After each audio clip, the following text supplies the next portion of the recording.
Glória a Deus. Abra a sua Bíblia lá em Efésios, capítulo 2, versículo do 1 ao 10. As crianças podem descer para a salinha. Quem que é a professora hoje?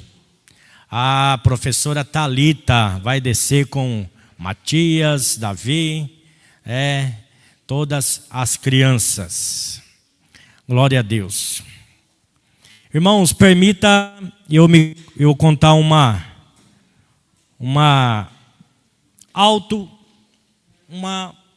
fato verídico que aconteceu sobre a conversão de um homem. Você veio aqui nesta noite para ouvir a palavra de Deus. E com certeza Deus vai falar ao seu coração. Isaías 55:11 diz que a palavra de Deus ela não volta vazia. Ela sai com uma função naquilo que apraz, ou dizer, naquilo que está dentro da vontade de Deus. Um certo homem numa cidade no interior do Nordeste, ele cometeu um assalto. E nisso tinha um homem que o maior sonho dele era ser um pregador. Era ser um homem eloquente na palavra. Mas ele não tinha oportunidade na igreja. O que ele fazia? Ele ia no meio de um bananal, e ali ele colocava bonés nos pés de banana, colocava ali um púlpito, e ele começava a pregar para as bananas, os pés de bananas.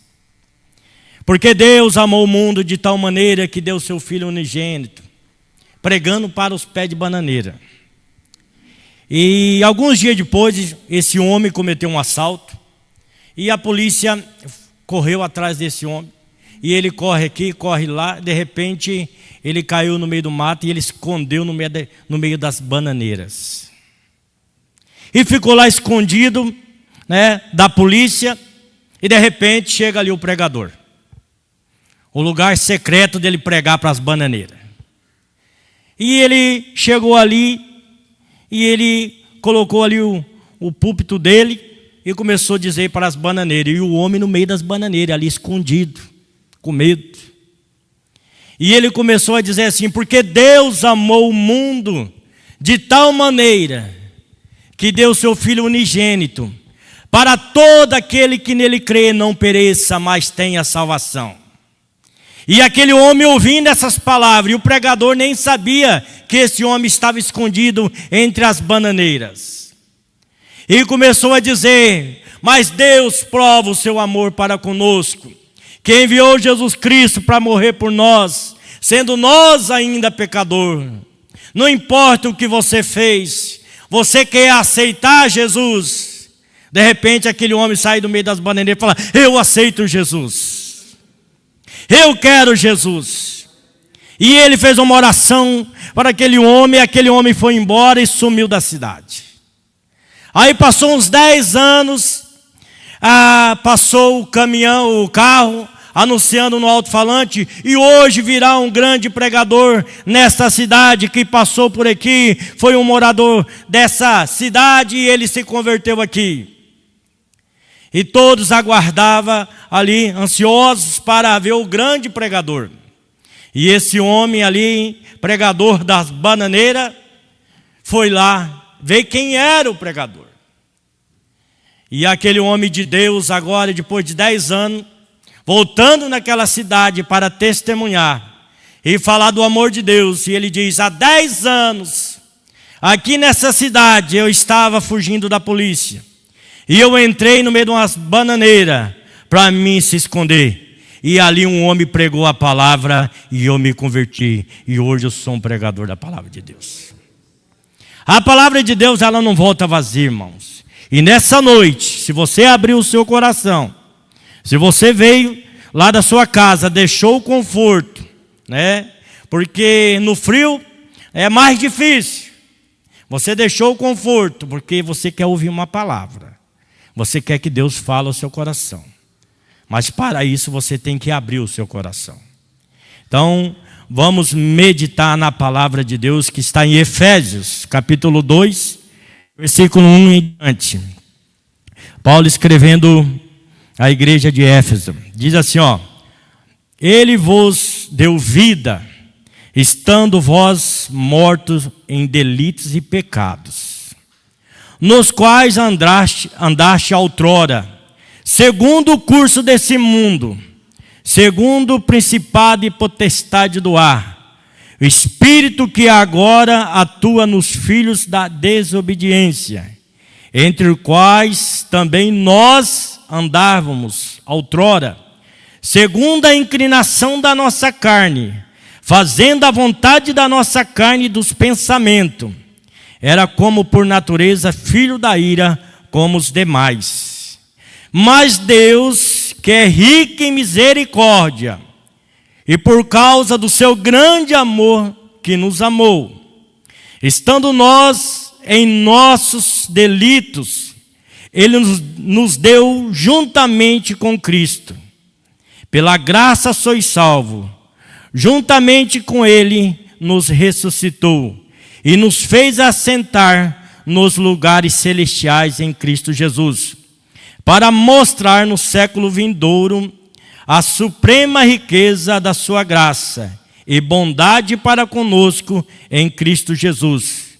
Porque pela graça sois salvos, mediante a fé, e isso não vem de vós, é um dom de Deus, não de obras, para que ninguém se glorie, porque somos feitura dele, criatura criada em Cristo Jesus, para boas obras, os quais o Deus de antemão preparou para que andássemos nela. Glória a Deus. Irmãos, igreja, ela não se abre. Igreja, ela nasce. A igreja de Éfeso, ela começou lá no livro de Atos, capítulo 18. A igreja, ela nasceu ali na primeira viagem missionária de Paulo. No capítulo 18, 19 e 20 do livro de Atos, nós vamos ver o nascimento dessa igreja. O que aconteceu? Paulo, estava em Corinto, e ele leva um casal de Corintos para Éfeso, chamado Priscila e Áquila. Esse casal, eles tinham uma profissão. Eles faziam tenda juntamente com Paulo. Paulo também fazia tenda. Paulo, ele trabalhava fazendo tenda para se manter, para ele não precisar de doação. O que Paulo fez? Levou Áquila e Priscila e Áquila para Éfeso e colocou eles ali para tomar conta da igreja que estava nascendo. Depois de algum tempo, chegou um homem chamado Apolo. Apolo chegou em Éfeso e começou a pregar. E ele era um pregador eloquente, era um pregador pentecostal, avivado. Ele persuadia muitas pessoas com a sua pregação. Era um homem que tinha um conhecimento da palavra. Só que, porém, ele tinha um conhecimento até João Batista. Ele não conhecia ali o batismo com o Espírito Santo de Deus. Ele conhecia até João o batismo para o arrependimento. Mas ele era um grande pregador, um grande homem de Deus. E ali Priscila e Áquila chama ele e dá algumas orientações para ele, para Apolo. E Paulo, ele chega depois de algum tempo, ali na igreja, ele fica alguns tempos ali, e ele viaja, ele vai para Cesareia, aí depois ele vai para Jerusalém, ele vai para Antioquia, e depois de um período ele volta de novo em Éfeso. E quando ele volta em Éfeso, ele pergunta para os irmãos que estão ali na igreja: vocês conhecem, o batismo com o Espírito Santo de Deus? E a igreja fala, não, nós conhecemos o batismo até João. Nós não conhecemos o que é o batismo com o Espírito Santo de Deus. E Paulo, ele reúne ali os irmãos e ele coloca a mão sobre os irmãos. E eles começam a receber o batismo com o Espírito Santo e começam a falar em línguas. E o Pentecoste começa a cair naquele lugar. E Paulo começa a pregar com autoridade, com ousadia. Ele vai na sinagoga e ele começa ali a proclamar o evangelho. E Paulo, ele começa a fazer alguns sinais e prodígios. Porque na cidade de Efésios ali, que era uma grande cidade que pertencia ali à província de Roma, era uma cidade muito, muito rica. Depois eu vou falar por que ela era rica.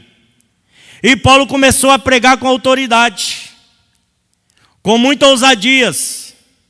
E ali naquela cidade tinha um templo chamado Diana dos Efésios, que naquela época era a 7ª maravilha do mundo. Era uma idolatria muito grande.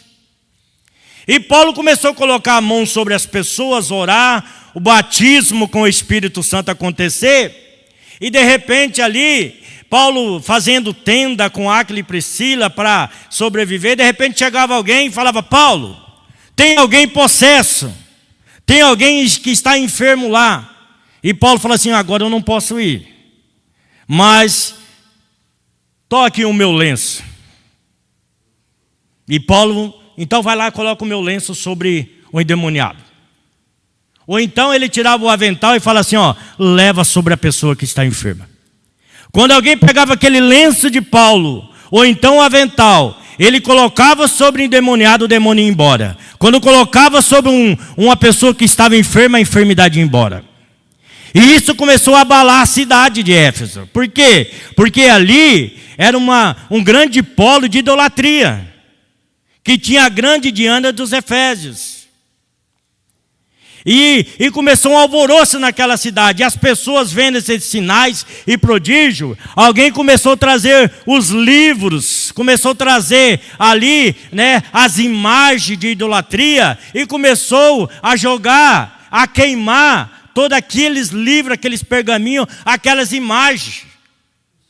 E fez um alvoroço. Teve um homem que chamava Demétrio, que ele começou a dizer lá no Sinédrio, nos líderes da cidade, falou assim, olha, não podemos deixar esse Paulo fazer isso, porque ele está acabando com a cidade. As pessoas não estão mais comprando as imagens de escultura, os livros. Nós estamos tendo uma perca de 50 mil denários. Imagina, irmão, 50 mil dias de serviço era a perca. A nossa cidade está indo à falência, a nossa profissão está acabando se esse Paulo não parar.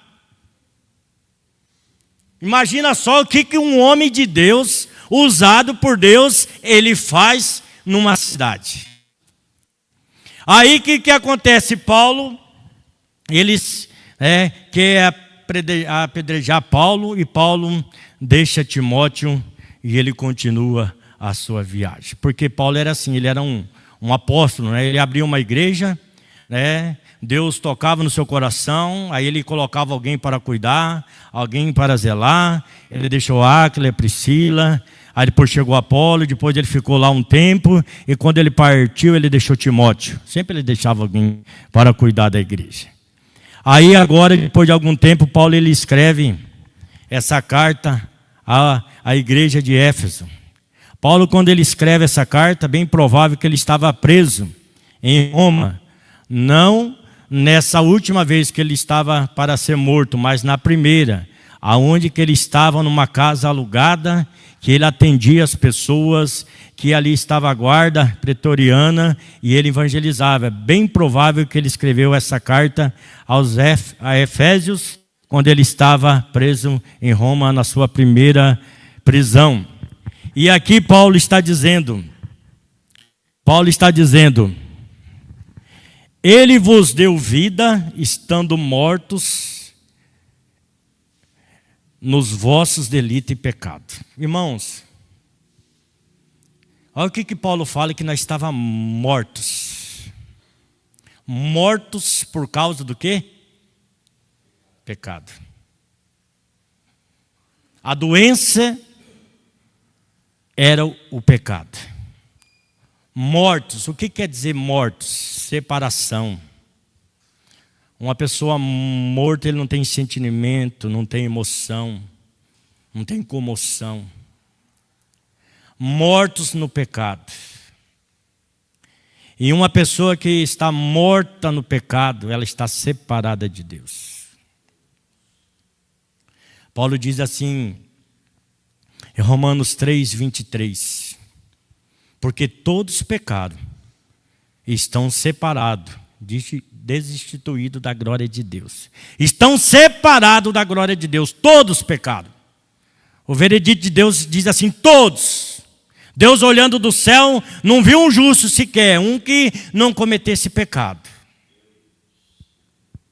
Paulo está dizendo aqui, nós estávamos mortos no nosso pecado. Isaías diz assim em 59, porque a mão do Senhor está encolhida, para que não possa salvar, e nem seus ouvidos agravados, para que não possa ouvir as vossas orações. Mas as vossas iniquidades, o que é os vossos pecados, faz separação entre vós e o vosso Deus. O pecado, ele cria uma separação, um muro de divisória entre o homem e Deus. Paulo está dizendo aqui, olha, você estava morto, você estava separado de Deus. Porque o salário do pecado é a morte, mas o dom gratuito por Deus é a vida eterna em Cristo Jesus. Aqui quando Paulo está dizendo, falando assim, olha, vocês estavam mortos nos vossos pecados, nos vossos delitos. O que é delitos? Delitos é um descumprimento à lei estabelecida aqui, no caso, por Deus. Os mandamentos de Deus. Então Paulo ele começa a dizer, olha, qual que é a causa da morte espiritual? Qual que é a causa da morte do pecado? Aí Paulo começa a listar aqui algumas coisas, irmãos. A primeira coisa que Paulo fala aqui está no versículo 2, no qual andaste outrora. Outrora quer dizer no passado, né? Segundo o curso desse mundo. O que Paulo está dizendo? Qual que é a causa da morte? Porque nós andava segundo o curso desse mundo. A Bíblia fala lá em 1 João 2,15, fala assim, não ameis o mundo e nem que no mundo há. Se alguém amar o mundo, o amor do Pai não está nele, porque tudo que há no mundo, a concupiscência da carne, concupiscência dos olhos e soberba da vida. Esse mundo passa, mas aquele que faz a vontade de Deus, esse permanece eternamente. Então Paulo está dizendo, vocês andavam, segundo o curso. Nós, aqui no caso, nós era inimigo de Deus, como o Tiago fala. Adúlteros e adúlteras, não sabeis vós que aquele que faz amigo do mundo constitui inimigo de Deus? E todo aquele que é amigo de Deus faz-se inimigo do mundo? O pastor Joel, ele abriu o culto nessa noite, lá em Romanos, capítulo 12, que fala, não conformeis com esse mundo. O que é? Não tem a forma desse mundo, mas transformável pela renovação do vosso entendimento. Então, nós andava outrora aqui, no pecado. Quando eu falo pecado, irmão, não é só sobre dependência química, alcoolismo, sobre adultério, pornografia. A palavra de Deus fala que pecado é errar o alvo, é deixar de fazer o bem, é pecado. O pecado é mentir. Tudo isso faz parte do pecado. E Paulo fala assim também, vocês andavam outrora segundo a vontade dos principados e potestade do ar. Nós servia sem saber o inimigo lá fora. Paulo diz assim, olha, é tremendo isso. Colossenses 1:13, Paulo falou assim, ele nos tirou do império das trevas. Imagina, irmão. Da onde que ele nos tirou? Do império das trevas. E nos transportou. Não é nem... o que é? É tirar e nos transportar. É tirar de lá e já colocar aqui, ó. A Bíblia fala que ele nos transportou do império das trevas para o reino de luz do seu Filho. Deus nos tirou de lá das trevas, lá do lamaçal do pecado, lá do charco de lodo e nos transportou para o reino do seu Filho. Da onde que ele nos tirou? Das trevas. Um dia o cara fez uma pergunta para mim, falou: Hamilton, você era satanista antes de você aceitar Jesus? Falei: louco, rapaz, você está me tirando, rapaz, nunca fiz isso não. Ele falou assim: cara, mas é que a gente pensa que talvez quando a gente, para servir o inimigo, quando a gente está lá fora, precisa fazer um pacto de sangue, fazer um ritual, e numa encruzilhada. Não, irmão, não precisa não. Jesus foi bem claro, falou assim: olha, aquele que vive na prática da mentira tem um pai. E o diabo é o pai da mentira. O diabo é o pai da mentira. Então Paulo está dizendo aqui: outrora vocês andavam segundo o curso desse mundo, principado e potestade do ar, que agora atua nos filhos da desobediência. E no versículo 3, entre os quais andavas outrora, no passado, segundo a inclinação da carne e fazendo a vontade da carne. Eita! Fazendo a vontade da carne, a inclinação da carne. Paulo em Romanos 8, 7, ele fala assim, ó: a inclinação da carne, ela é inimizade contra Deus. No versículo 8 ele fala assim: os que estão na carne não pode agradar a Deus. Nós andava na inclinação da nossa carne e fazendo a vontade da nossa carne. Aí Paulo, para encerrar aqui o primeiro ciclo, ele fala assim: e nós andávamos segundo a vontade dos nossos pensamentos. O que dava na teia nós fazíamos. Há caminhos que aos olhos do homem parecem direito, mas o final dele, caminho de morte. Nós andávamos segundo o nosso pensamento, a nossa vontade, a inclinação da carne, fazendo a vontade do principado e potestade do ar. Nós andávamos segundo o curso desse mundo. Se terminasse aqui, o que aconteceria com nós? Se terminasse aqui, era só fracasso e derrota. Aqui nós só andamos longe de Deus. Aqui nós só fizemos o que era errado. Aqui nós ia passar no julgamento, nós ia, como fala, para o inferno sem bater nas beiradas. Até aqui é só condenação. Mas eu quero falar para você do versículo 4. A nossa vitória está no versículo 4. Que diz assim: mas Deus, sendo rico em misericórdia. Mas Deus, sendo rico em misericórdia, por causa do grande amor que nos amou.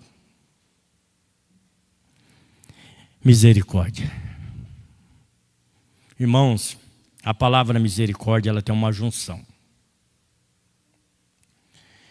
Ela vem ali separada. Miséria, concórdia. Miséria vem de miserável. Concórdia, glória a Deus. A palavra misericórdia, que Deus olhando do céu, a nossa miséria, olhando do céu e vendo o nosso estado, aqui em Efésios. Porque a Bíblia fala no livro de Isaías 64, 6, fala que nós somos imundos, antes de conhecer Jesus, e toda a nossa justiça É como trapo de imundícia. Não tem como o homem se purificar por si mesmo. Agora, a nossa miséria, como pecador, como um homem, uma mulher que está no pecado, Deus olha lá de cima. Olha a nossa miséria, e a nossa miséria, ela toca no coração de Deus. Ela comove o coração de Deus, e Deus ele usa de compaixão pela nossa vida que somos pecador.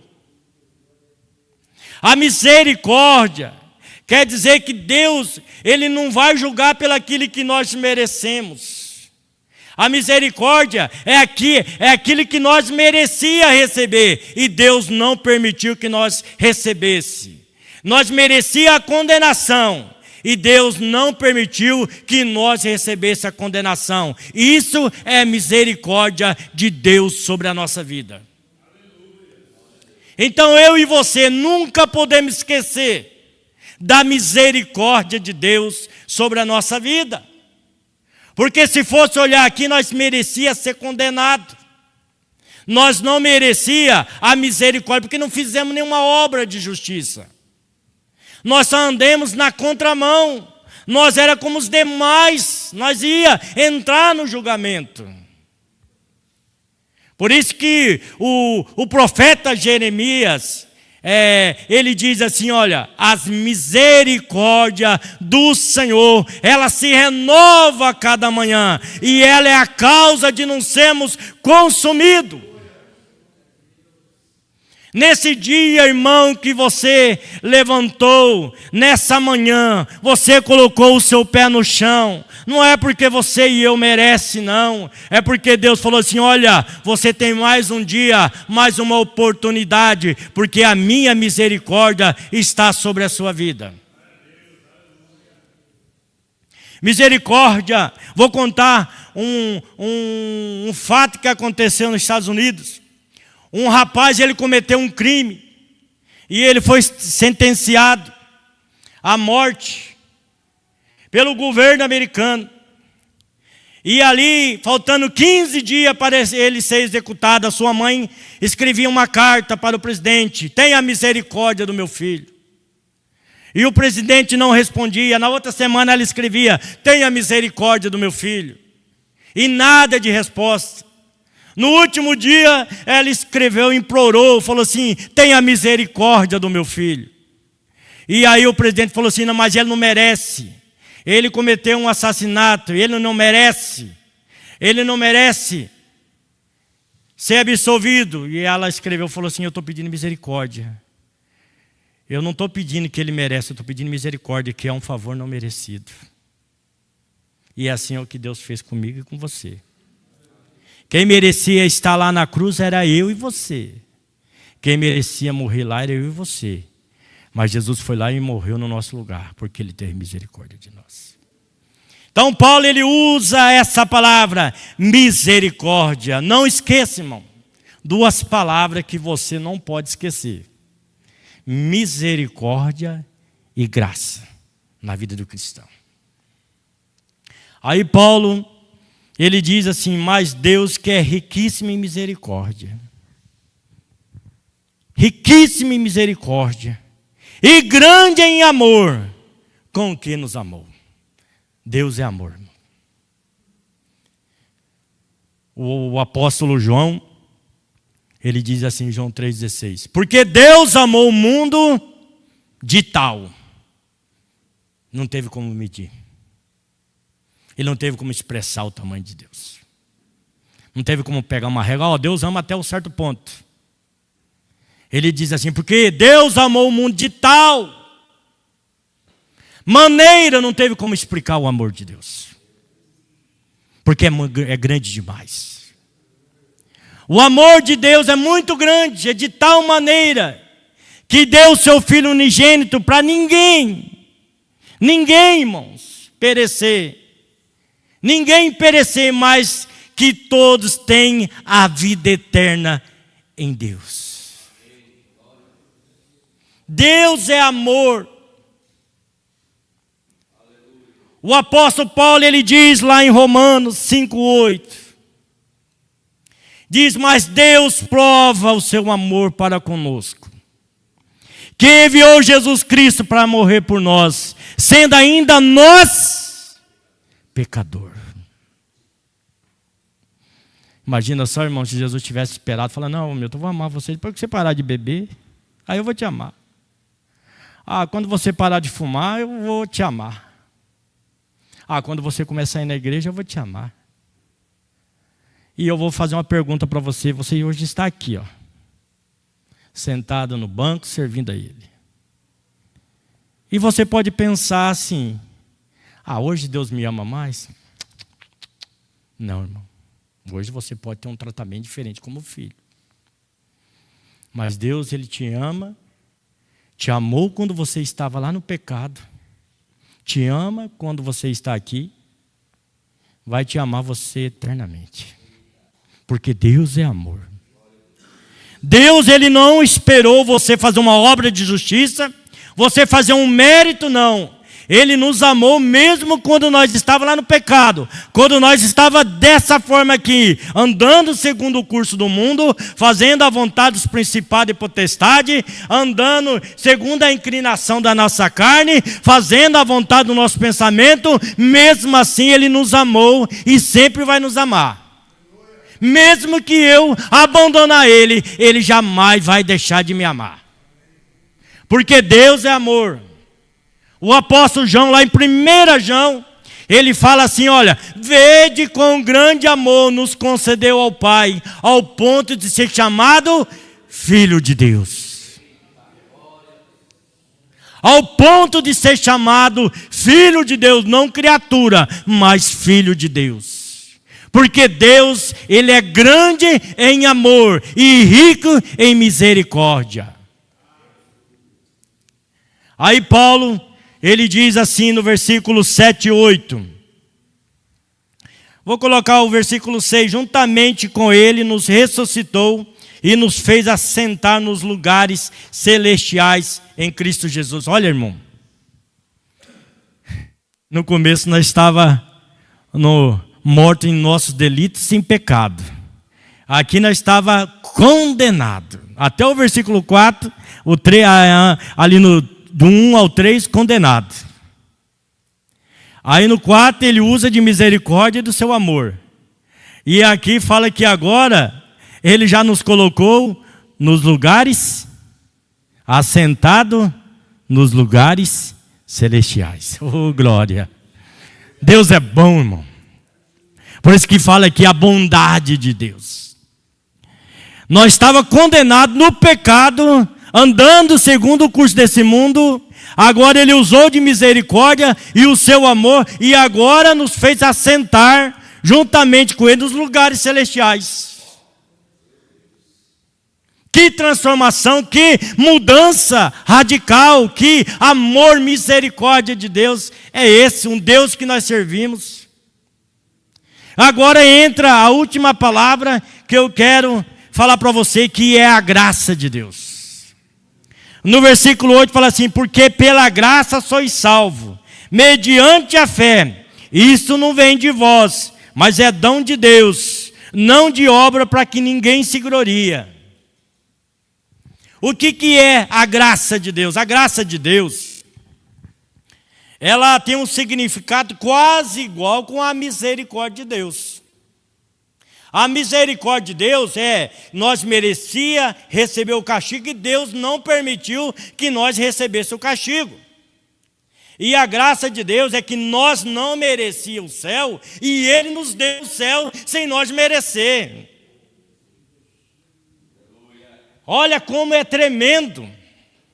É a mesma coisa se o meu filho ou seu filho fizesse ali uma arte e você fala assim, olha, você vai agora passar pela disciplina. Aí daqui a pouco você olha para ele e fala, não, você não vai ficar na disciplina. Aí passa algumas horas, você diz para ele, ô meu filho, vamos na sorveteria tomar um sorvete? Ué pai, mas eu não merecia o castigo? Você merecia, mas eu não te di. E agora, o sorvete você não merecia e você vai receber. Isso é graça. Isso é graça. Temos a graça simples que é para todo ser humano. A graça do sol nascer sobre todos, a chuva vir sobre todos, a vida para todos. Daí a graça simples que Deus dá para todos. Mas tem uma graça que é sobre a graça, que é a graça da salvação. E essa graça nós não podemos jogar lá fora. Irmãos, preste atenção nessa palavra que eu vou falar. As pessoas não vão entrar no céu não porque são pecadoras. Porque se fosse pelo pecado, ninguém entraria. Mas as pessoas não vão entrar no céu, sabe por quê? Porque rejeitaram a graça de Deus. A graça de Deus. E lá em Tito 2,11, diz assim, porque a graça de Deus manifestou a todo homem para trazer o quê? A salvação. A graça de Deus manifestou a todo homem. Quando fala um homem, fala sobre o ser humano, tanto homem como mulher, trazendo salvação. A todos, irmãos.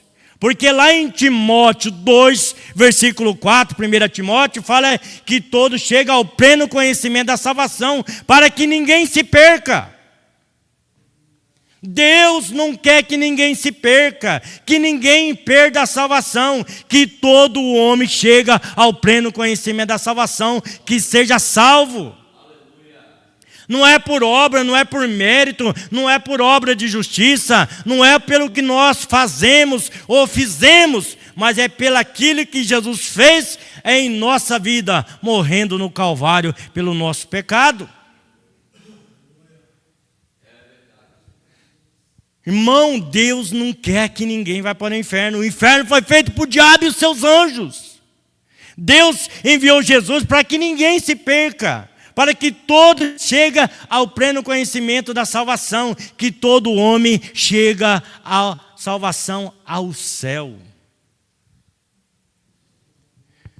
Então, essa palavra graça, a palavra misericórdia, nessa noite nós estamos aqui, não é porque nós somos bons, não é porque nós fizemos uma obra de justiça. Nós estamos aqui porque Deus nos salvou. Nos salvou mediante a sua graça e a sua misericórdia sobre a nossa vida, irmãos.